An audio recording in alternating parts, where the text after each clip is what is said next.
بچه‌ها خوش اومدین به اولین ویدیو من در کانال یوتیوب. آقا من امروز اومدم براتون ماینکرافت پلی بدم. امیدوارم که خوشتون بیاد و حال کنید. خب بچه‌ها این رومتور خونه منه که نمای کلی خونه است. بچه‌ها میایم تو خونه با همچین صحنه خوشگلی مواجه میشیم. واقعا دوستش دارم واقعا. خب بچه‌ها اینجا توالت فرنگیه و بچه‌ها طبقه بهترینش طبقه زیر آب. بچه‌ها نگاه کنین اینجا میشینی فقط زیر آب رو تماشا میکنی. ماهی داره شنا میکنه، کوسه به تمرین میکنه.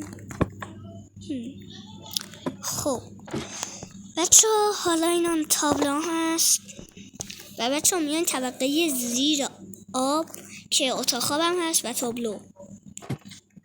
خب بچه‌ها طبقه بالا هم هستش کتابخونه که اینجا رو ازش خیلی خوشم میاد و باحاله. خب نگاه کنید خدای خیلی قشنگه.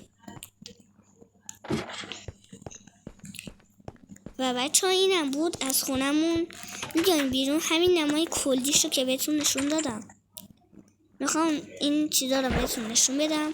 بچه‌ها نگاه کنید همین اتاقه بود که بهتون نشون دادم.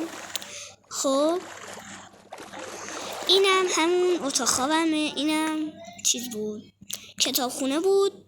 و بچه‌ها اینم بود از این ویدیو. امیدوارم که لذت برده باشید. کوتاه بود ولی تو ویدیوهای بعدی بلند براتون میذارم و حمایت کنید.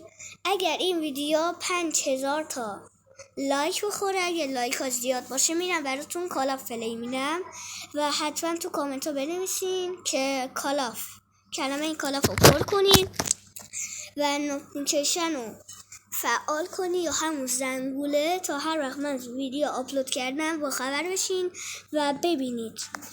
بدرود.